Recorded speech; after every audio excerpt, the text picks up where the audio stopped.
போலீசார் வந்து அவரை சரமாரியா அடிச்சு துன்புறுத்தி இருக்காங்க. அவரை கண்ணை கட்டி கால் அடிச்சு உடைச்சிருக்காங்க சார். இந்த கால் அடிச்சு உடைச்சது வந்து அவர் வாக்குமூலமாவே கொடுத்திருக்காரு. பொதுவாவே போலீஸ் வந்து இந்த கஸ்டோடியல் டெத்ல இறந்து போன ஆகாஷ் டெலிஷன், இந்த பையன் வந்து கிருஷ்ணராஜபுரம் காலனி அப்படின்ற பகுதியை சேர்ந்தவர். அவர்களுக்குள்ள ஏற்பட்ட ஒரு நண்பர்களுக்குள்ள ஏற்பட்ட தகராறுல வந்து சியோன் காலனிக்குள்ள போய் வந்து ஆகாஷ் டெலிஷனும் குணா அப்படின்ற ஒரு நண்பரும் சேர்ந்து வாழை எடுத்துட்டு போய் வெட்டிட்டாங்க அப்படின்றது ஒரு குற்றச்சாட்டு. இந்த சியோன் நகர்ல நடந்த பிரச்சனையும் பெருசாகவும் சட்ட ஒழுங்கு வந்து என்ன ஆச்சுன்னு எல்லாரும் கேள்வி பண்ணக்கூடிய ஒரு சூழ்நிலை ஏற்பட்டு விட்டது. இதனால வந்து இவங்க என்ன பண்றாங்கன்னா, ஆகாஷ் டெலிஷனை பிடிச்சிட்டு அவரை கொண்டு போய் தனிப்படை வெங்கடேச பெருமாள் அப்படின்றவர் தான் தனிப்படையோட ஆய்வாளர். இவங்க டீம் எல்லாருமே கூட்டு போய் ஒரு காட்டு பகுதியில வச்சு காலுக்கடியில கல்லு வச்சு அவரை சணல் சாக்க ஈரச்சாக்க சுத்தி பைப்பு வச்சு அடிச்சிடுறாங்க. இரும்பு பைப்பு வச்சு கால்ல வந்து அடிச்சு பிராக்சரை ஏற்படுத்தும் போது உங்களுக்கு ஒரு பதட்டம், ஒரு பயம் உற்பத்தி ஆகும். பிளீடிங் வந்து அதிகமா இருக்கும். அந்த மாதிரி சமயத்துல வந்து பதட்டத்தின் காரணமாக நுரையீரல்ல வந்து நீர் கோர்த்துடும் சார். பல்மனரி எடிமா அப்படின்னு சொல்லுவாங்க. நீர் கோர்த்து அஸ்பீசியா, மூச்சு திணறல் வந்துடும். அந்த பையன் இறந்து போனது வந்து கால்ல அடிச்சதுனால ஏற்பட்ட நுரையீரல்ல நீர் கோர்த்ததுனால ஏற்பட்ட மூச்சு திணறலாலதான். அப்ப கால்ல அடிச்சதுதான் காரணம் அப்படின்றதா. இதுதான் லாக்அப் டெத். இது வந்து கஸ்டோடியல் டெத்ன்னு சொல்லுவாங்க. இது கஸ்டோடியல் டெத். கடைசி அவ்வளவு லாக்அப் டெத் எல்லாம் பாருங்க, எந்த A+ வந்து அவன் சாகல. எந்த கொலை பண்ணவன் சாகல. கொள்ளையடிச்சு பெரிய லெவல்ல பண்ணவன் சாகல. சின்ன பிட் பாக்கெட் திருடன், சின்ன அடிக்கடி பண்ணவன், நண்பர்களுக்குள்ள சண்டை போட்டவன், ஒரு சாதிக்குள்ள சண்டை போட்டவன், இவனை மட்டும் குறிப்பிட்டு சுட்டிருக்கான். ஏன்னா கேட்க நாதி கிடையாது. இதுல முக்கியமா தேவர் சமூகம் 60% மேல பாதிக்கப்பட்டிருக்காங்க. தேவேந்திர உலகளார் 30% மேல பாதிக்கப்பட்டிருக்காங்க.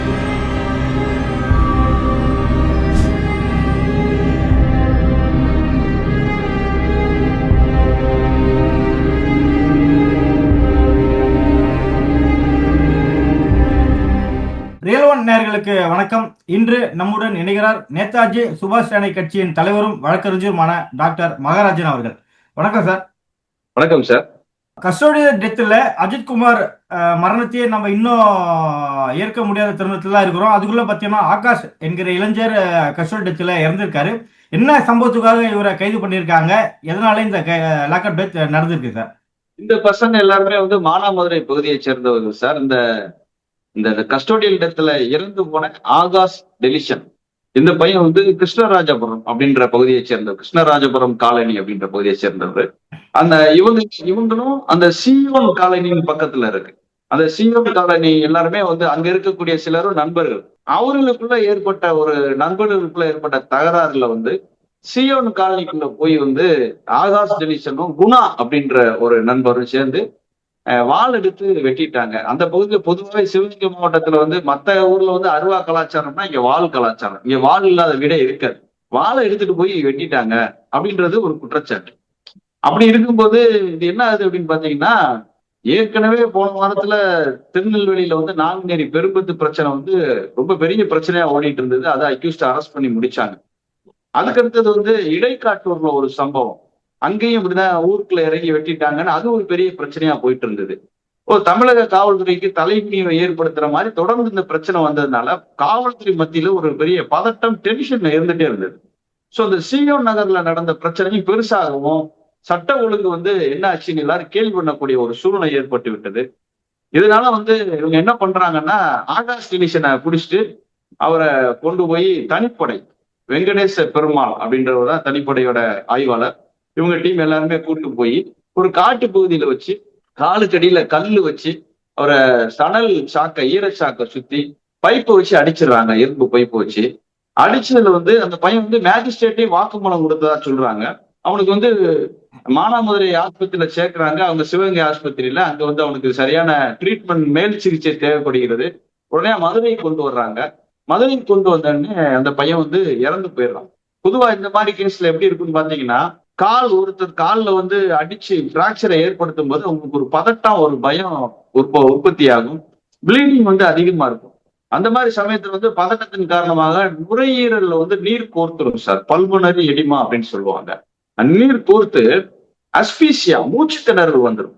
அந்த பையன் இறந்து போனது வந்து காலில் அடிச்சதுனால ஏற்பட்ட நுரையீரல்ல நீர் கோர்த்ததுனால ஏற்பட்ட மூச்சு திணறலாலதான்.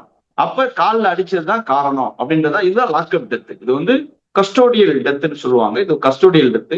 இதுல முக்கியமான விஷயம் பாத்தீங்கன்னா, இது மாதிரி இதுக்கு முந்தைய காலகட்டங்கள்ல நிறைய சம்பவங்கள் நடந்திருக்கு. இன்னும் கரெக்டா சொல்ல போனா அஜித்குமார் உங்களுக்கு தெரிஞ்சிருக்கும். நம்ம மடப்புறத்துல அஜித்குமார் அவருக்கும் இதே அஸ்பீசியா வந்துதான் அவர் இறந்து போனாரு. 2018 சிவந்திப்பட்டியில பொன்னரசு டிஎஸ்பி அவர்களால் அடித்து கொலை செய்யப்பட்ட அந்த 2 பேர், மாணிக்கராஜ் அப்படின்றவரும் இன்னொரு முருகேசன் அப்படின்றவரும், அவங்களும் இப்படிதான் 2 பேர் காலையும் உடைச்சிடுறாங்க. 2 பேரும் 2 நாள் ட்ரீட்மெண்ட்ல இருந்து இறந்து போயிடுறாங்க. அவங்களுக்கும் அஸ்பீசியா தான் வந்தது. அதே போல வந்து பாலகிருஷ்ணன் அப்படின்னு சொல்லி திருநெல்வேலி அகரம், அந்த தூத்துக்குடி மாவட்டத்துல இருக்கக்கூடிய அகரம்ன்ற பகுதியை சேர்ந்தவரை ஈரோட்டில் வச்சு அடிக்கிறாங்க 2023 ஜனவரி மாசத்துல. அவரு இப்படிதான் வந்து அஸ்பீசியா வந்து இறந்து போறாரு. அதே போல பேச்சுத்துறை அப்படின்றவர் வந்து திருநெல்வேலி மாவட்டத்துல வீரவநல்லூர் போலீஸார் வந்து என்கவுண்டர் பண்றாங்க, காலில் சுடுறாங்க. அவரும் அஸ்பீசியா வந்துதான் இறந்து போனார். இந்த மாதிரி எலும்பு முறிவு ஏற்பட்டால் காலில் வந்து அடிக்கும் போது அந்த அடி வந்து வசமா விழுந்துட்டுனா அவங்க அஸ்பீசியா வந்து இறந்து போயிடுவாங்க. அதை ஒழுங்கா கண்காணிக்கணும். உங்களுக்கு சுப்ரீம் கோர்ட் வந்து ரீஇம்ப்ளிமெண்ட் ஜட்ஜ்மெண்ட்ல மதன் பி லோகூர் அவரு நீதியரசர் கொடுத்த ஜட்ஜ்மெண்ட்லயே பாத்தீங்கன்னா, அந்த custodial torture, what are the types of custodial torture லிஸ்ட்ல ஃபர்ஸ்ட் இருக்கிறதே இதுதான், அஸ்பீசியா தான் வந்து இறந்து போயிடுவான் பிராக்சர் ஏற்படுத்தினால் அப்படின்னு. ஆனா மனித உரிமை அமைப்புகளும் காவல்துறையும் சரியான நடவடிக்கை எடுக்காதனால தவறிழைத்த காவல்துறையினர் வந்து தொடர்ந்து தப்பிக்க வைக்கப்படுகிறார்கள். இதுல 4 கேஸ்ல மட்டும்தான் கேஸ் வந்து இது வரைக்கும் வந்து ப்ராப்பரா போயிட்டு இருக்கு. ஒண்ணு சிவந்திப்பட்டி கேஸ், அடுத்தது பல்பீர் சிங் வந்து பல்ல புடுங்கின case, Ajithkumar case, Sathankulam case. மத்த கேஸ்லாம் வந்து ரொம்ப திணறல்லே ஓடிக்கிட்டு இருக்கு. ஒரே ஒரு கேஸ்ல வந்து கன்விக்ஷன் ஆயிருக்கு. அந்த அலெக்ஸ் ராஜ் அப்படின்ற காவல் ஆய்வாளர் SS காலனில ஒரு சின்ன பையனை அடிச்சிடுறாங்க, அவன் இறந்து போயிடுறான். அதுல 3 பேருக்கு கன்விக்ஷன் ஆயிருக்கு. மற்ற வழக்குகள் எல்லாமே காவல்துறை வந்து சப்பக்கட்டு கட்டி காவல்துறையினருக்கு ஆதரவாக மருத்துவர்கள், நீதிபதிகள், சில நீதிபதிகள்லாம் பாத்தீங்கன்னா என்ன காயம் ஏற்பட்டிருக்குன்னு கரெக்டா பார்த்து காயத்தை எழுதணும். போலீஸ் சொல்றாங்களேன்னு கேட்டுட்டு போலீஸ் எதுவும் அடிக்கல வைக்கல, நோ கம்ப்ளைண்ட் அகேன்ஸ்ட் போலீஸ் எழுதி முடிச்சிருவாங்க. அது மிகப்பெரிய தவறு. ஏற்கனவே வந்து சாத்தான்குளம் வழக்குல வந்து உயர் நீதிமன்றம் நீதித்துறையை கடுமையாக எச்சரிக்கை செய்திருக்கிறது, அறிவுறுத்தி இருக்கிறது. அதனை மீறிட்டே தான் இருக்காங்க. அதே போல மருத்துவர்கள் பாத்தீங்கன்னா காவல்துறைக்கு ஆதரவாக இப்ப பாலகிருஷ்ணன் வழக்குல எல்லாம் பாத்தீங்கன்னா காவல்துறைக்கு ஆதரவாக அவங்க செயல்படுவாங்க. அவங்க தானே அந்த காவல்துறை சம்பந்தப்பட்ட அந்த மருத்துவர்கள் தான் இருப்பாங்க. அவங்க என்ன பண்ணுவாங்க, அந்த காயங்களுடைய எண்ணிக்கையை வந்து மறைக்கிறது அல்லது நமக்கு புரியாத லாங்குவேஜ்ல எழுதுறது. இப்ப லத்தினால அடிச்ச காயம் எழுதுனா அது தெரியுன்றதுக்குனாக ஒரு சொரசொரப்பான பகுதியில் உராய்ந்த காயம்னு போடுவான். அது லத்தி காயமும் அது பொருந்தும், ஆனா லத்தினால அடிச்ச காயம்னு போட மாட்டான். இந்த மாதிரி எழுதுறது ஃபிரிக்ஷன் ஆன் சர்பேஸ் அப்படின்னு போடுவான். அப்ப நம்மளால வந்து ஃபைண்ட் அவுட் பண்ண முடியாது இல்ல, சட்டுன்னு புரியாது யாருக்கும். சர்பேஸ்னோடனே அதை தரையில தேய்ச்சிட்டாங்கன்ட்டு, அது அப்படி இல்லை. ஒரு பரபரப்பான பொருளை கொண்டு அவனுடைய உடம்பு வச்சு உராயிருது. இது எப்படி வேணாலும் எடுக்கலாம், கீழே விழுந்து உராய்வுன்னு எடுக்கலாம்ல. இந்த மாதிரி விஷயங்களை வந்து மருத்துவத்துறை செய்து கொண்டிருக்கிறது. அது முதல்ல வந்து தடுக்கப்பட வேண்டும். தேசிய மனித உரிமை ஆணையம் வந்து ஒவ்வொருத்தர் இந்த லாக்அப் டெத்ல வர்றவங்களுக்கு ஆனவங்களுக்கு அவங்களுடைய உடலை வந்து எப்படி உடல் கூராய்வு பண்ணிட்டு ஒரு பெரிய இன்ஸ்ட்ரக்ஷனே கொடுத்துருக்கான். நீ வீடியோ பண்ணிக்க, அது போக தேவைப்பட்டா டாக்டர்ஸ், பெரிய பெரிய டாக்டர்ஸ் வச்சு நீ பண்ணிக்க, அது போக தேவைப்பட்டா நம்ம ஹைகோர்ட்ல ரிட்டு போட்டு அது சம்பந்தப்பட்ட பார்ட்டி இருக்கலாம், அதுவும் வந்து ப்ராப்பரா வந்து அது வந்து சிபிசிஐடிக்கு உடனே டிரான்ஸ்ஃபர் பண்ணு, இப்படிலாம் நிறைய கைட்லைன்ஸ் கொடுத்துருக்கான். இந்த கைட்லைன்ஸையே நம்ம போராடி பெற வேண்டிய சூழ்நிலையில இருக்கும். அதே போல ஆன்டிமார்டம் இன்ஜுரி, அந்த ஆன்டிமார்டம் இன்ஜுரி கரெக்டா குறிச்சிருந்து இருக்கான். இங்க நிறைய கேசஸ்ல 50 இன்ஜுரி இருந்ததுன்னா 10 இன்ஜுரியை கிளப் பண்ணி போடுவான், கையில மட்டும் 10 காயம் போடுவான், தனித்தனியா போடணும், போட மாட்டான். அவ்வளவு ஆதரவாக காவல்துறைக்கு மருத்துவத்துறையும் சேர்ந்து செயல்பட்டால் ஏன் லாக்அப் டெத் நடக்காது? சரி, இதெல்லாம் போட்டு சார் இறந்து போனாலும் லாக்அப் டெத்ல எவனாவது ஒருத்தனை A+ கேட்டகரி 3 கொலைக்கு மேல பண்ணிட்டா A+ கேட்டகரியில இருக்கிறவன் எவனாவது 3 கொலைக்கு மேல இருக்கவன இவனை சுட்டுருக்காங்களா? எவனையும் சுட மாட்டான். A கேட்டகரியில இருக்க ரவுடி சுட்டுருக்காங்களா? சுட மாட்டாங்க. அடிதடி Bல இருக்கான் பாத்தீங்களா, அடிதடி, சின்ன சின்ன தெப்ட் பண்றவன், சின்ன ராவரி பண்றவன், இல்ல வேற ஏதாவது சின்ன சின்ன வழக்கு, செயல் எடுத்துட்டு போன அந்த மாதிரி சின்ன வழக்குல இருக்கான் பாருங்க. இந்த பசிக்கு திருநவன் இவனதான் சார் இவங்க பண்ண லாக்அப் கடைசியா உள்ள லாக்அப் எல்லாம் பாருங்க. எந்த A+ வந்து அவன் சாகல, எந்த கொலை பண்ணவன் எவனும் சாகல, கொள்ளையடிச்சும் பெரிய லெவல்ல பண்ணவன் சாகல, சின்ன பிட் பாக்கெட் திருடன், சின்ன அடிதடி பண்ணவன், நண்பர்களுக்குள்ள சண்டை போட்டவன், ஒரு சாதிக்குள்ள சண்டை போட்டுவேன், இவனை மட்டும் குறிப்பிட்டு சுட்டிருக்காங்க. ஏன்னா கேட்க நாதி கிடையாது. இதுல முக்கியமா தேவர் சமூகம் 60% மேல பாதிக்கப்பட்டிருக்காங்க. தேவேந்திர குல வேளாண் 30% மேல பாதிக்கப்பட்டிருக்காங்க. இந்த இரு சமூகங்களும் இணைந்து கேள்வி கேட்கலன்னா லாக்அப் டெத் தொடர்ந்துகிட்டே தான் இருக்கும். ஆகாஷ் வாக்குமூலத்துல சொன்ன விஷயங்களை எப்படி பாக்குறீங்க சார்? அதாவது பாத்தீங்கன்னா, கீழே பாலத்துல இருந்து கீழே வந்துட்டு கால் உடைச்சிட்டுன்னு சொல்லு அப்படின்ற மாதிரிலாம் மிரட்டி இருக்காங்க. ஸோ இதை எப்படி பாக்குறீங்க சார்? எல்லா லாக்அப் டெத்லயுமே போலீஸ் வந்து அவனை காலை உடைச்சிட்டு இல்ல கையை உடைச்சிட்டு கூட்டிட்டு போவாங்க, அல்லது ட்ரீட்மெண்ட்டுக்கு போன இடத்துல வந்து மேஜிஸ்ட்ரேட் அங்க வந்து வருவார் சார். வந்து இந்த கை கால் உடைஞ்சது எப்படின்னு கேட்பாரு. அப்படி கேட்கும் போது இவன் அதுல வந்து கம்ப்ளைண்ட் பண்ணக்கூடாது. அந்த அந்த ரிமாண்ட் ரிப்போர்ட்ல எழுதணும் அவரு. இந்த மாதிரி வந்து போலீஸார் தாக்குனாங்கன்னு எழுதிட்டாங்கன்னா அது வந்து போலீஸாருக்கு வந்து பெரிய வந்து நெகட்டிவ் ஆயிடும். ஏன்னா அவன் நாளைக்கு வெளியே போய் கூட பிரைவேட் கம்ப்ளைண்ட் பண்ணலாம். அதான் ஃபர்ஸ்ட் இன்ஸ்டன்ட். அதை செய்யணும். எந்த அக்யூஸ்டும் அதை செய்யறது கிடையாது. ஏன்னா இவங்க பயமுறுத்துறது. கை காலோட உன்னை விட்டுட்டோம், அடுத்தவன் மேல குண்டாஸ் போடுவோம். நீ வந்து ஏதாவது சொன்னா உன் மேல குண்டாஸ் போடுறதோட உங்க அண்ணன் தம்பி உங்க அம்மாவெல்லாம் கஞ்சா கேஸ் போட்டு அடைச்சிருவோம். எவன் சார் சொல்லுவேன்? யார் சொல்லுவா சொல்லுங்க? அப்படி பயமுறுத்துறது. அப்படிப்பட்ட ஒரு சூழ்நிலையில தான் முதல்ல வந்து நீ வந்து கீழே விழுந்துட்ட, பாலத்துல இருந்து விழுந்துட்ட அப்படின்னு சொல்லு அப்படின்றது. ஆனா அந்த பையன் வந்து துணிச்சலா வந்து என்னை போலீஸார் அடிச்சாங்க, அடிச்சதான் கால் உடைஞ்சிட்டுன்னு அவன் தெளிவா சொல்லிட்டான். இதுதான் நடந்திருக்கு. அப்ப உடனே என்ன பண்ணிருக்கணும்னா இம்மீடியட்டா இந்த பையன் இறந்த உடனே திருநாட்டு வழக்க போட்டு உடனடியா அந்த சம்பவத்துல யார் யார் ஈடுபட்டாங்களோ அவங்களெல்லாம் அரெஸ்ட் பண்ணிருக்கணும். ஏன் அரெஸ்ட் பண்ணல? அப்ப இங்க வந்து பாத்தீங்கன்னா அஜித்குமாருக்கு ஒரு நீதி, அதே போல சாத்தான்குளத்துக்கு ஒரு நீதி, சிவந்திப்பட்டிக்கு இன்னொரு நீதி, பேச்சுத்துறைக்கு ஒரு நீதி. எல்லாமே உயிர் தான் சார். வேணா ஒருத்தர் வந்து கடை வச்சிருக்கலாம், ஒருத்தர் அக்யூஸ்டா இருக்கலாம். அதுக்காக அக்யூஸ்டா அடிச்சு கொள்ளணும்னு எதுவும் இருக்கா என்ன? எல்லாருக்கும் திருநாட்டு தான், எல்லாருக்கும் ஆயுள் தண்டனை தான். அப்ப அதை செய்யாம ஏன் வந்து இந்த பையன் விஷயத்துல வந்து அப்பறண்டா தெரியுது அவனே வாக்குமூலம் கொடுத்திருக்கான், அது போக அடிச்சு கொண்டது உண்மைன்னு ஆயிட்டு இன்னைக்கு வந்து தனிப்படை போலீசார் வெங்கடேச பெருமாளை நாங்க வந்து தனிப்படை காவல் ஆய்வாளர் வெங்கடேச பெருமாளை நாங்க டிரான்ஸ்பர் பண்ணிட்டோம், காத்திருப்போர் பட்டியலுக்கு மாத்திட்டோன்றாங்க. இது என்ன அவ்வளவு பெரிய பனிஷ்மெண்டா சார்? கொஞ்ச நாள் கழிச்சு அவர் அதே இடத்துக்கு வந்துருவாரு. காத்திருப்போர் பட்டியலுக்கு மாத்துறது பனிஷ்மெண்டா? அவரை கைது பண்ணி அவரை சிறையில் அடைக்கணுமா, காத்திருப்போர் பட்டியலுக்கு மாத்தணுமா? இப்படி வந்து மென்மையான நடவடிக்கை எடுத்தா ஏன் லாக்அப் டெத் வந்து இதாகாது, அதிகமாகாது? இதுதான் என்னுடைய கேள்வி.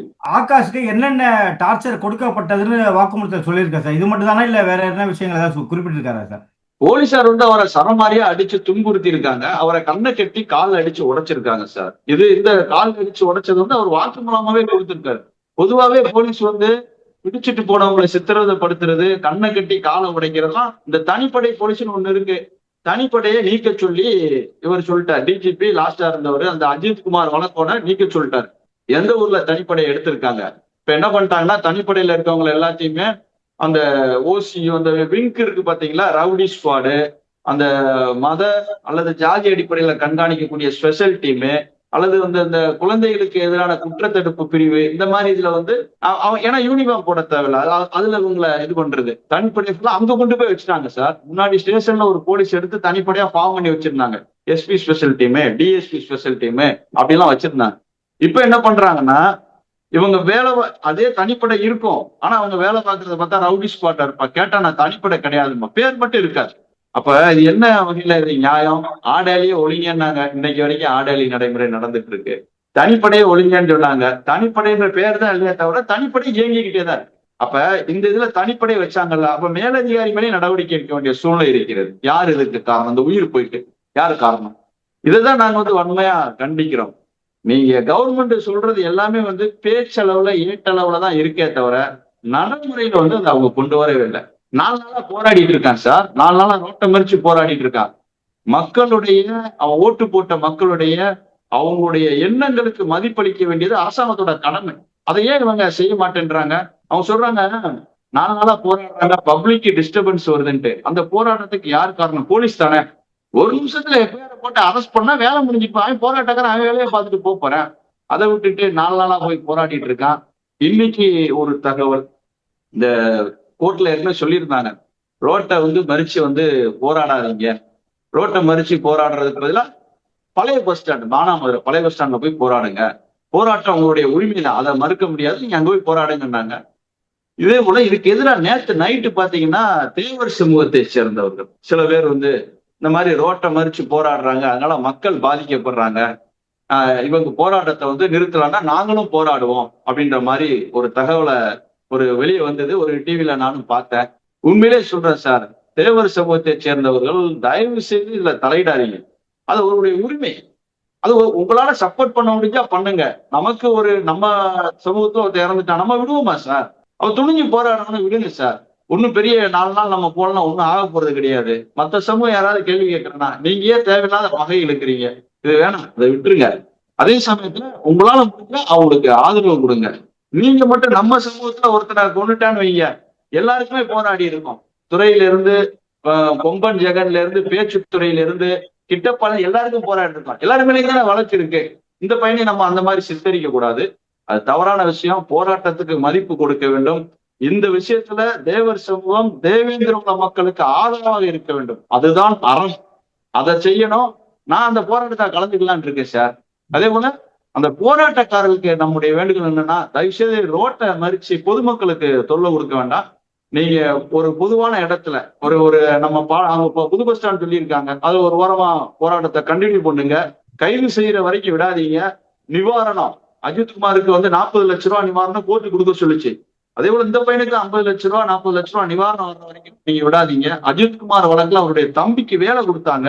இந்த பையன் குடும்பத்துல ஒருத்தருக்கு வேலை கொடுக்கற வரைக்கும் நீங்க இது பண்ணாதீங்க. அந்த மாதிரி நீங்க உங்களுடைய கோரிக்கையை வலுவா வைங்க. எங்களுடைய ஆதரவு கண்டிப்பா இருக்கும் சார். நானே அந்த இடத்துக்கு போலான்னு இருக்கேன். மக்களை வந்து தொல்லை பண்ற மாதிரி மட்டும் போராடாது. இது எங்களுடைய தாழ்மையான வேண்டுகோள். அந்த பகுதியை பொறுத்த வரைக்கும் ஆகாஷ் என்கிற இளைஞர் எப்படிப்பட்டவரா அறியப்படுகிறார் சார்? ஆகாஷ் என்ற இளைஞரை பொறுத்தளவுல வந்து அவர் வந்து ஒரு பெரிய ரவுடி அல்லது பெரிய லெவல்ல வந்து மக்களை அச்சுறுத்தினதாகலாம் அப்படிலாம் எதுவும் வந்து அவர் மேல வழக்கு இல்லை. 1-2 வழக்குகள் சின்ன சின்ன வழக்கு இருக்கும் போல இருக்கு. அன்னைக்கு தினத்தன்று வந்து அவங்க நண்பர்களுக்குள்ள குணா, ஆகாஷ், அந்த வெட்டுப்பட்ட 2 பேர் சின்ன சின்ன வெட்டுக்காயமாயிருக்கு, அவங்க நண்பர்கள் தான் சார். அவங்களுக்குள்ள ஏதோ தகராறு வந்திருக்கும் போல இருக்கு. இந்த பசங்க ஆத்திரப்பட்டு கத்தி எடுத்து வெட்டிட்டேன். அது அவங்களுக்குள்ளே நாளைக்கு சமாதானமா போயிடுவான். அவனை அரெஸ்ட் பண்ணுங்க, இல்ல உனக்கு கூண்டாஸ் போடணுமா போடுங்க. அதை விட்டுட்டு அநியாயமா அடிச்சு கொள்ளணும், மத்த பிரஷருக்காக அடிச்சு கொண்டதானே இது. இடைக்காட்டூர்ல பிரச்சனை ஆயிட்டு, நாங்குநீர்ல பிரச்சனை ஆயிட்டனோடனே அடுத்து பிடிக்கிறவனே ஏதாவது தண்டனை கொடுக்கணும்னு அடிச்சதுதான் இது. இப்ப இடைக்காட்டூர் சம்பவத்துல கூட ஊர்காவலன் ஒருத்தருடைய காலை இந்த பிரச்சனைக்கு அடுத்த நாள் காலை உடைக்கிறாங்க, சுட்டுவிட்டாங்க. தப்பிச்சு கூட முயற்சி பண்ணாரு, சுட்டுறாங்க. அப்ப அது வந்து அவருக்கு ஊர்காவலன் தேவர் சமூகம் நினைக்கிறேன். இப்ப என்ன பிரச்சனை அப்படின்னா, யாராவது இது சப்போர்ட் பண்ணி போறாங்களா பாருங்க. காலை உடைச்சது தப்புதான், அவனு சுத்தி பெற்ற என்ன ஆகும்? அது உண்மையா கண்டிக்கத்தக்கது. போலீசார் வந்து நம்ம ஒரு புகார் கொண்டு போய் கொடுக்குறோம் சார். உங்க போலீசார் என்ன சொல்லுவாங்க, நீங்க எதுவும் திருப்பி அடிச்சிடாதீங்க, ஒரு திருடனா இருந்தா கூட திருப்பி அடிக்காதீங்க, நீங்க எங்கிட்ட தான் கொண்டு கொடுக்கணும், கம்ப்ளைண்ட் தான் கொடுக்கணும்ன்றாங்க. சட்டத்தை நீங்க கையில் எடுக்காதீங்கன்றாங்க. ரைட்டு. அப்ப சட்டத்தை நம்மளை நம்ப சொல்றாங்க, நீதி உங்களுக்கு கிடைக்கும்ன்றாங்க. அப்ப போலீஸ் என்ன செய்யணும்? வழக்கு போடுற போலீஸ் குற்றவாளி மேல குண்டாஸ் போடணும், வழக்கை விரைவா நடத்தணும், தண்டனை வாங்கி கொடுக்கணும். கை கால உடைச்சீங்க அப்படின்னா தண்டனை கிடைக்காது, வழக்கு சீக்கிரம் நடக்காது. அப்ப நீங்களே அதை நம்பல அப்படின்றதான அர்த்தம். அப்படிதான் நீங்க நினைக்கிறீங்க. வழக்கு வந்து நடக்காது, தண்டனை இவனுக்கு கிடைக்காது, தண்டனையை நம்மளே கொடுத்துருன்ட்டு எங்களுக்கு அட்வைஸ் பண்ற போலீஸ் நீங்களே சட்டத்தை கையில் எடுத்து நீங்களே வந்து கண்ணுக்கு கண் பல்லுக்கு பல்லு தண்டனை கொடுத்தா இது என்ன வகையில நியாயம்? இதுல நீங்க கரெக்டா செஞ்சுட்டா கூட பரவாயில்ல. நாங்க சொல்ற எல்லாமே, நீ என்னைக்கு A+ ரவுடி, நீ ஒரு தைரியமான ஆளா இருந்தனா நீ பெரிய ரவுடியை சுட்டுருக்கணும். A+ கேட்டீங்களா 5 கூட 6 கூட பண்ணவனு நீ எத்தனை பேரை சுட்டுட்ட? நீ எத்தனை பெரிய அக்யூஸ்ட சுட்டுட்ட? இவன் சொல்றதெல்லாம் பாத்தீங்கன்னா அப்பாவியா இருப்பான், இல்லைன்னா நார்த் இந்தியனா இருப்பான். ஏன்னா அவனுக்கு கேட்க ஆள் இருக்காரு. அந்த வகையில மாட்டிக்கிட்டதுதான் இந்த தம்பி நம்ம ஆகாஷ் டெலிஷன் போல இருக்கு. இவருக்கு வந்து நீதி கிடைக்கணும் சார். இந்த சம்பவத்தை வந்து எங்களுடைய அமைப்பு சார்பா வன்மையா கண்டிக்கிறோம். இந்த விஷயத்த நடப்பு நிகழ்வு குறித்து பல்வேறு கருத்துக்களை மிக்க நன்றி சார். உங்கள் பிசினஸ் இன்னும் அதிக மக்களை சென்றடைய வேண்டுமா? இன்றைய டிஜிட்டல் உலகில் சரியான ப்ரமோஷன் தான் வெற்றியின் முதல் படி. தமிழகம் முழுவதும் பல லட்சக்கணக்கான பார்வையாளர்களை தினமும் சென்றடையும் Real One யூடியூப் சேனல்களில் உங்கள் பிசினஸ் இனி எல்லோரும் அறியட்டும். குறைந்த செலவில் அதிக ரீச். உங்கள் பிராண்டுக்கு நம்பிக்கையும் வளர்ச்சியும் சேர்க்க இன்றே எங்களை தொடர்பு கொள்ளுங்கள். 9280087164.